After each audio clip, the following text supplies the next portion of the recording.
안녕하세요. 오늘은 워렌 버핏의 투자 철학을 재현한 경제적 해자가 있는 기업에 투자하는 ETF를 소개해드리고자 합니다.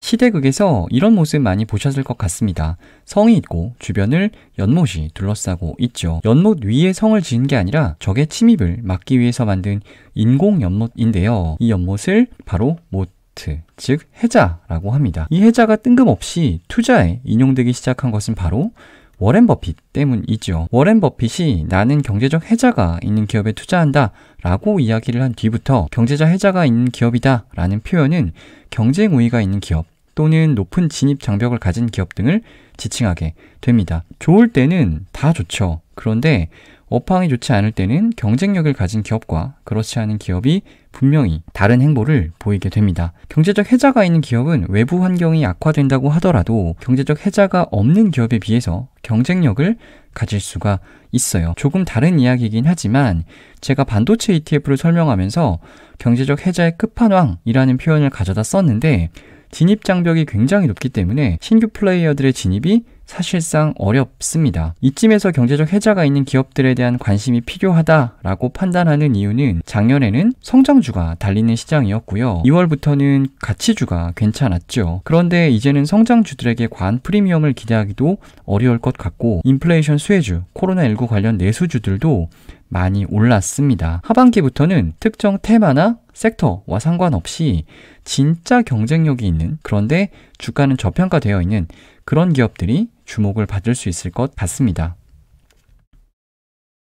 경제적 해자가 있는 기업에 투자하는 것, ETF로 할 수가 있습니다. 글로벌 대표 펀드 평가사로 잘 알려져 있는 모닝스타라는 회사가 있는데요. 이 회사가 경제적 해자가 있는 기업들로 구성된 지수, 모닝스타 와이드 모드 포커스 인덱스라는 지수를 만들었고요. 그 지수를 추종하는 ETF가 미국에도 있고 한국에도 있습니다. 두 ETF 모두 동일한 기초지수를 추종하기 때문에 기초지수에 대해서 먼저 살펴보도록 하겠습니다. 미국 주식시장의 95%를 커버하는 모닝스타 US 인덱스가 있습니다.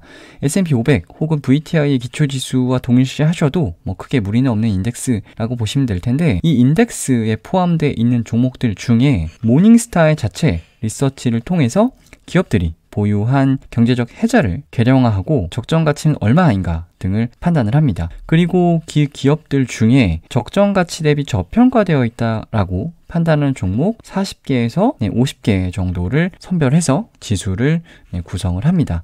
2021년 4월 말 기준으로는 49개 종목으로 구성이 되어 있습니다. 모닝스타는 경제적 해자를 와이드, 내로, 난으로 분류를 하고 있는데요. 20년 이상 지속 가능한 우위를 갖는 기업을 와이드, 10에서 20년 사이는 네로, 그리고 경쟁 우위를 갖지 못한 기업은 난으로 정의를 하고 있습니다. 연못이 넓을수록 외부의 침입으로부터 견고하게 성을 지켜줄 수가 있을 텐데 이 지수에는 와이드, 즉 20년 이상 지속 가능한 경쟁 우위를 가질 수 있을 것이라고 판단하는 기업에만 투자를 합니다. 지수 이름이 와이드 모트인 것도 바로 이 때문이지요.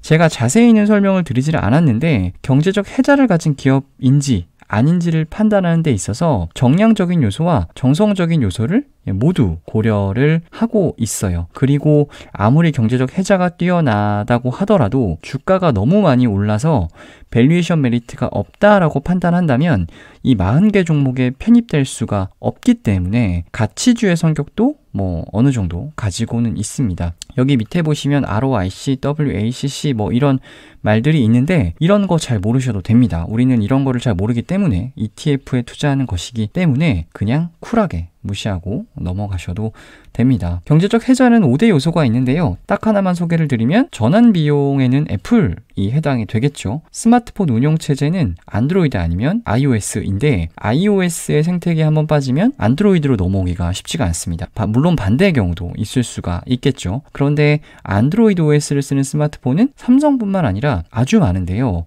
iOS는 아이폰 말고는 선택지가 없습니다. 더 나아가서 하드웨어 간의 호환성을 고려를 한다면 아이폰을 쓰는 사람은 무선 이어폰이 필요하면 에어팟을 구입하게 될 것이고 스마트워치가 필요하면 애플워치를 사게 됩니다. 애플 제품들 비싸다, 감성으로 쓰는 제품이다, 뭐 이렇게 비아냥거리시는 분들도 있으신데 오랫동안 이 iOS의 생태계에서 살고 계신 분들은 오히려 이 생태계를 벗어나는 게 훨씬 더 큰 비용이라고 생각을 하기 때문에 애플 비싸지만 이제 그래도 쓰는 거죠.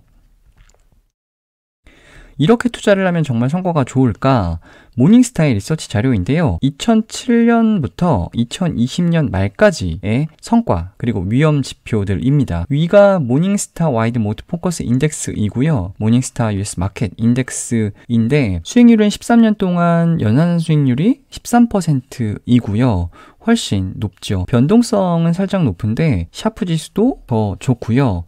MDD 같은 경우는 이제 고점 대비해서 가장 많이 빠졌을 때가 어느 정도였느냐라는 숫자를 의미하는데 시장은 45%가 빠졌는데 이 얘는 35%밖에 빠지지 않았습니다. 하락 방어력이 훨씬 더 있다는 것을 보실 수가 있죠. 지수의 특징을 대표하는 숫자 두 개를 더 보여드리면 여기 보이신 업 캡처 레이시오와 다운 캡처 레이시오인데요. 시장이 100이 빠질 때 얘는 107이 올랐다는 얘기고요. 시장이 100이 빠질 때 얘는 86밖에 안 빠졌다라는 얘기입니다. 즉 오를 땐 더 오르고 빠질 때는 덜 빠지는, 그러니까 매우 훌륭한 모습을 보여주고 있죠. 운용사들이 제시한 리서치 자료들 유리한 구간만 잘라서 보여주고 싶은 숫자만 보여주는 경우도 많은데 이 자료는 와이드모트 인덱스한테 유리한 특정 기간에 해당하는 데이터만 가지고 온 것이 아니라 지수 런칭 이후 13년간의 데이터라는 게 굉장히 좀 놀랍습니다. 와이드모트 지수의 가장 큰 장점은 장기 투자한다는 전제 하에 언제 투자하는지가 크게 중요하지 않다라는 겁니다. 이 차트가 의미하는 바는 투자 시기와 상관없이 1년 이상 투자했을 때 S&P 500보다 성과가 좋았을 확률이 65%라는 거고요. 3년 이상 투자하게 되면 그 확률이 85%까지 높아지고 5년 이상 투자를 하게 되면 93%까지 올라갑니다.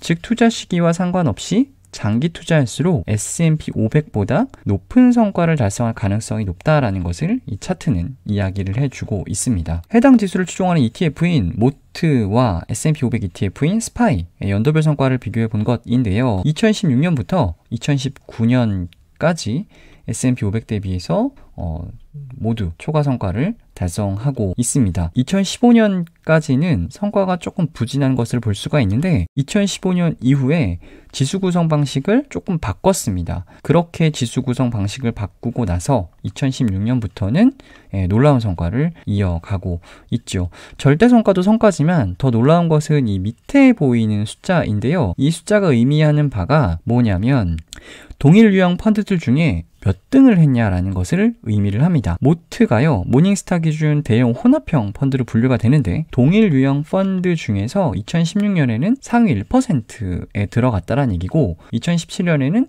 상위 15%에 들어갔다는 얘기입니다. 2018년에는 상위 6%, 2019년에는 상위 %, 최상위권에 랭크하는 완전 우등생이죠. 이 숫자가 더 놀라운 게 뭐냐면 2017년 이후의 시장의 주도주는 아시겠지만 미국 대형 기술주였어요. 그런데 모트는 대형 기술주 비중이 굉장히 낮습니다. 미국 시장의 90% 이상을 커버하는 인덱스라고 말씀드렸던 이 US 마켓 인덱스 같은 경우는 알파벳, 아마존, 마이크로소프트, 넷플릭스, 애플, 페이스북 6개 종목의 비중이 점점 올라가서 2019년에는 15%, 2020년에는 19%까지 올라가게 됩니다. 반면에 모트 같은 경우는 그 비중이 굉장히 낮죠. 2020년에는 4.7%까지 낮아집니다. 대형 기술주 비중을 적게 가져감에도 불구하고 더 뛰어난 수익률을 냈다는 게 상당히 놀랍습니다. 지수 구성 단계에서 섹터별 비중을 제한을 하기 때문에 S&P 500과 모트의 섹터별 비중을 비교를 해봐도 S&P 500 대비해서 절대적으로 높거나 혹은 절대적으로 비중이 낮은 섹터는 없습니다. 그런데 아무래도 고평가된 종목들은 제외를 시키다 보니까 성장주들의 비중이 높은 IT나 그리고 커뮤니케이션 서비스, 임의소비재 쪽 비중이 S&P 500보다는 조금 낮은 편이긴 합니다.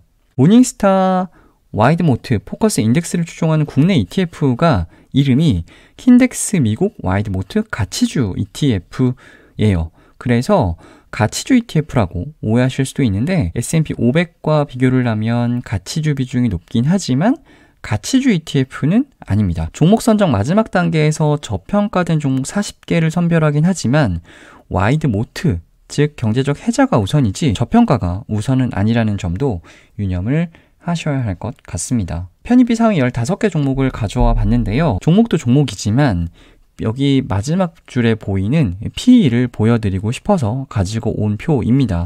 성장주 ETF들 보면 주가가 너무 많이 올라서 50배, 100배 정말 터무니없는 PE를 자랑하는 종목들이 있는데 와이드모트 인덱스 같은 경우는 페어밸류 대비해서 주가가 더 많이 올라간 종목들은 과감하게 제외를 하다 보니까 그런 말도 안 되는 PE를 자랑하는 종목들은 없습니다. 가장 최근 리밸런싱 현황을 좀 보면 2021년 3월 19일이 가장 최근 리밸런싱인데 9개 종목이 나가고 그리고 9개 종목이 신규로 편입이 되었습니다. 경제적 해자가 와이드한 기업들이기는 하나 최근에 주가 상승폭이 두드러진 종목들이 이 저평가 순위에서 밀리면서 편출된 것으로 보이고요. 신규 편입된 종목들을 보면 알파벳, 서비스나우, 어도비, 페이스북 같은 종목들, 연초에 주가 상승폭이 더딘 대형 성장주들이 좀 많이 보입니다.